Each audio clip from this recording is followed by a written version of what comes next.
Hello viewers and welcome back to another episode with me, Bearlenation. We're kicking off season 3 today. We played last season's nemesis, Bristol City, today in the opening game of the season at home. As you can see, we had a strong pre-season. We haven't played too many games, but that's fine. So we've had a 2-1 win against Portimonense, a 1-1 draw against Farnes, a 4-1 win against Den Haag, and as usual, a 5-1 win against Ferriby, who are the local team. There's been many incomings and outgoings to this team, so let's jump right into the transfers and I'll introduce you to the new players. Welcome Florian Carstens. We bought him from St. Pauli. He cost 105,000. Central defender, can also cover at right back. He's 22 years old. I mean, he's playing currently close to his best ability according to the star ratings, but for a backup, he's a cheap option, and I think he can provide adequate cover for injuries and suspensions to the Weissenberg. Spoiler, they've not gone. So, welcome Florian. Hope you have a wonderful Hull City career. Next up, welcome another central defender, Pedro Ganchaz, £250,000. Again, central defender, can play on the left back role, I should say. 21 years old, got good potential ability, could improve quite a lot. Bought from Benfica, so again, very happy with his signing. He'll provide good backup, certainly this season, potentially into the first team going from next season. Left back is an area we were looking to improve, so hopefully he can bring some much needed quality to that area. But yeah, welcome Ganchaz. Welcome Flavio Di Dio. We've got him on loan from Bologna. He's costing us £875 a week. Again, young player, backup. He'll play on the left and right of midfield. The right is somewhere we struggled last season for depth, and on the left, so I think he'll again provide good backup for us when we need it, because that's what we didn't have last season, was someone who could step in when needed and add some quality. And as well, if he's good, we could look at buying him, because he's still cheap, he's young.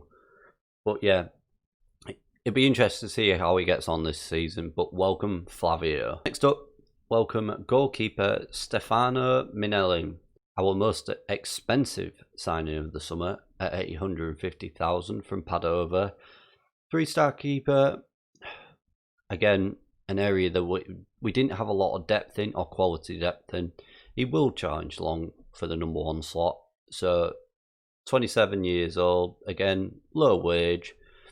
To me, it seemed a no-brainer. We didn't have a lot of money to spend, so this was in the comparison of the transfer budget, was a relatively expensive deal, but I think one that was needed to add competition and bring some extra quality to the team. So welcome Stefano. Next up, welcome Loic Soy. We signed him on a pre-contract from PSG. Again, central defender, only 20 years old. He's got a lot of potential ability, great physicals going on, good heading, good marking, good tackling, great positioning. Yeah, I think again, good, certainly good backup to start with, potentially putting pressure on for the first team. 4,000 a week, no brainer. Like I say, free transfer from PSG, 6'1". What more can you ask for? Welcome Loic. Next up, welcome Luca Palmerio. Palmerio, we'll go with that. Again, pre-contract from Napoli. Defensive midfielder, somewhere again. We re-signed Kevin Stewart, which maybe we were expecting to do at the time we signed him, but again, it can certainly step up when needed, add some much needed depth to that position.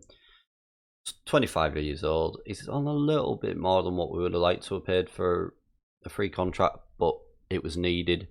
Again, great physicals, passing's great, great tackling, technique, decisions off the ball, and work rate are fantastic. So welcome Luca. Now, this is one that I wasn't expecting to happen, but welcome Yannick Bolasie.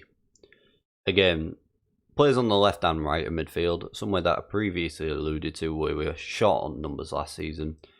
4-star ability, probably playing close to, well, he will be playing at the top of his game at the moment. 32 years, so he is aging a bit, but as a free transfer after being released by Everton, again, no brainer. He's on 14,500 a week, but I think the experience and the depth and the quality that he'll bring to the team is much needed, especially on that right hand side where we'll probably play him predominantly. But if Lewis Potter gets injured, again, spoiler, he's still here. Great in that position, something that we needed, and yeah, it was a no-brainer for me. Welcome Yannick Bolasie. Next up, on loan from Aston Villa is Gabriel Strafeza. Can play left and right, left back, right wing, left wing. We'll be pushing for the first team on this right hand side. Like I say, he's on loan. We're paying 1,200 a week to him for his contract. Villa are picking up the rest. They are in our division this year. But again, if he impresses, then we could have a look at him permanently. Again, great crossing, great dribbling, I should say. Good first touch. Technique is great. Passing's okay. Off the ball, good. Pace 14, can't argue that. Great stamina, great acceleration. All round, I think this is something that we needed. Again, it's a loan deal, so it's fairly risk-free for us. But welcome Gabriel. And finally, welcome Hakeem Adelakun. Free transfer from Bristol City. This was the last deal we did at the window. 25 years old, currently 3-star ability, potential 4-star. Great pace, great dribbling, good crossing, great off the ball. I think for someone on the right, again, it is a position that we struggled in, but he can play on the left as well if needed. I think, again, he'll certainly be challenged with the first team. 6,500 a week, it's what we needed. Welcome Hakeem. Now to the outgoings. As you can see, there's some people here that we've not talked about. These were youngsters, again, brought in by the head of youth development. So, again, we'll just wait and see how they progress. Outgoings. Norbert Balogun we knew about. Callum Elder, 750,000. He's gone to Minnesota. He didn't really get a look in towards the back end of last season, so coming up to the end of his contract, I felt as though it was a good time to cash in. George Honeyman, 350,000. Again, never really played under me. Didn't feel as though he was good enough, so we sold him. He's gone to Walsall, so happy days. He's out of the club, off the wage bill. Danny Lupana, young player, wasn't going to get played. When York offered 10,000, I thought, well, it's better than letting him go on a free. Finally, we tried to sell Marcus Henriksen. He didn't want, well, we didn't get any offers for him, apart from this loan offer from York. They're paying 65,000 of his paying 65,000 a month for him. Most of his contracts as well. What are they paying? We're paying, what's his contract? They're paying 11,000. We're paying 2,900. Again, no brainer. He'll go next summer because he's old. He wasn't getting a look in again towards the end of last season. So yeah, he's gone to Rotherham. They're also in our league this season. Predicted to finish 16th. I'm a bit disappointed with that, in all honesty. I was hoping we might be able to, well, I was hoping we'd be around this area, but we'll certainly be looking for the playoffs again this season. Villa came down, as did Fulham and QPR. Up from League One were Huddersfield, Rotherham and Charlton. But we'll leave it there. Join me in 1 minute for the opening game of the season, and let's see how we get on against Bristol City. Here we are then, team for the opening game. Minelli in goal, back four Datkovic, Device, Beck and Flanagan, Stewart in the defensive midfield, Lewis Potter and Strafani on the wing, Pombo and Samuelson in behind Pereira, who's leading the line, a bench of Long, Schmidt, Irvine, Wadam, Hansen, Didio and Balassi. Let's get into it and see how we get on. We really want to have a positive start to this season. Bristol City line up with a 4-4-1-1-1. Let's see how we can get on. We'll try and put some confidence into the players. I think that's all we can do at this stage, early stage of the season. I mean, let's hope we have a better start to this season than we did last season, where we went on an awful run until about October time when we didn't really get going. But early doors, nothing to note at the moment.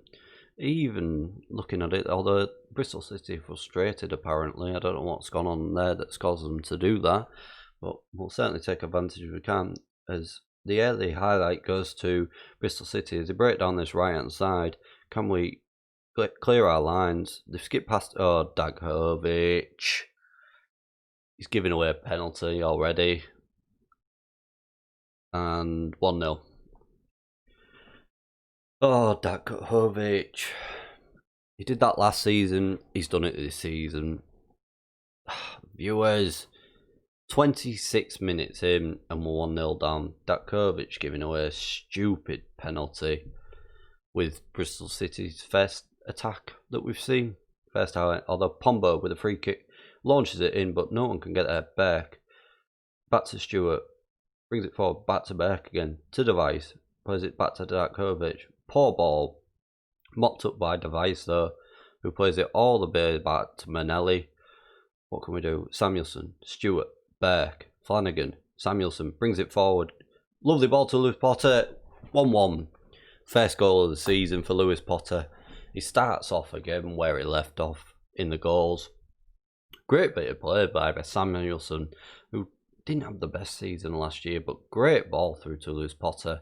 Slots it neatly home with his right foot, and there we have it, 1-1. Excellent start, well, excellent comeback I should say. But Bristol City, goal kick now. Can we clear our line? Lewis Potter, he's got the challenge, but he's gone back to Bristol City. Lewis Potter plays a killer ball to Beck. Thankfully we managed to recover from it. I don't know what Lewis Potter's thinking playing that ball in that area, but he's done it for whatever reason. Bentley, Bristol City try and launch the attack. Can we get our lines back? Pombo, Stewart, into Flanagan. Lovely ball to Streffelli. Lewis Potter's there again. He's done it again. He's got a brace. Streffen, I'm going to have fun saying his name this season. Anyway, Gabriel with a cross to Lewis Potter. Headed straight to the keeper, who palms it back out and in the rebound with his left foot this time. Great finish by Lewis Potter from a tight angle, and we're going into the break with a 2-1 lead, hopefully. I've spoke to far too soon as an instant reply from Bristol City. That was the kiss of the death, wasn't it? Saying we're taking a 2-1 lead there. What a fool I am. No one's challenging at the back there. I don't know what we're playing at. Oh, that is frustrating. Very frustrating. We've not been doing badly. I mean, it's awkward. It is awkward. Let's try and hopefully get some confidence into the players. Try and get a bit more out of them, I would say. No one's having a great game, barring Lewis Potter, understandably, as he's got a brace. But Bristol City, with the first highlight of the second half, playing it around in the centre, although Lewis Potter's mopped a poor ball, he's got it back again. Launches it forward to Flanagan. Stewart, Pombo, back to Flanagan. Great ball to Lewis Potter. Oh, he can't get his hat-trick. I was hoping he could get an early hat-trick. Although, highlight here, Beck into Device. Both on bookings. Might have to make a sub so they don't get sent off. Flanagan. Samuelson. Stefani. Oh, I couldn't work out what's going on there. But Samuelson, great assist by Pereira. Not said much of him today either, but great assist by Pereira to Samuelson, who gets his first of the season. I think that goes over the underside of the crossbar. Oh, it doesn't. Just nestles neatly past the post, and there we have it. 3-2. I think we'll make some changes after this highlight. Dakovic into Stewart. Pombo. Lewis Potter can't get his hat-trick. Cannot get his hat-trick. Let's just watch the end of this highlight, actually. Corner, device. What can he do? Lewis Potter's there. Free space. Straight at the keeper. Give it straight to the keeper. We'll make this up now before this highlight. I think we'll bring Schmidt on for device. Pereira's, we've not said a lot of him today, so we'll bring Wade on. We'll do that for now, and then we'll look at making another one in 10 to 15 minutes, depending on the scoreline. All the way back to Bristol City's goalkeeper as they launch it down this left-hand side. Pombo doesn't put in a header. Bristol City end up with it again, and it's 3-3. Pombo didn't make didn't seem to make a header in this centre. Just out muscle. Palmer with unleashing a shot, pinned straight off the defenders to Josh Murphy. I don't know what the keeper's doing there. He's gone to his left-hand side, and Jacob Murphy, has put it straight past him on his left. That's frustrating. We've been the better team in this second half as well. I think we'll bring Pombo off. He's again having a quiet game. We'll bring Lewis Potter into that centre, and we'll bring Balassi on the left. It's the thing, now we've got players that can play in these different positions. We can mix it up a little bit with who can play where. Bristol City, deep free kick. I thought it was going to be 4-3. I thought that was going to be 4-3. Coming up to full time, 3-all. Good, exciting game to start the season, but not the result we wanted at the moment, especially after being 3-2 up. And there we have it. 3-2. 3-3, sorry. Taking a goal away. 3-3. 1 point from the first game. Would we be happy in that beforehand? Probably. Do I feel as though we should have done better? Absolutely. We'll just try and say they're not happy. That's gone down well, so that's fine. But there we have it. 1 point from the first game. Like I say, would have enjoyed 3. Join me back again for Sunderland and Nottingham Forest. If you have enjoyed what you've seen today, please don't forget to like, share and subscribe, and I'll see you again for more next time.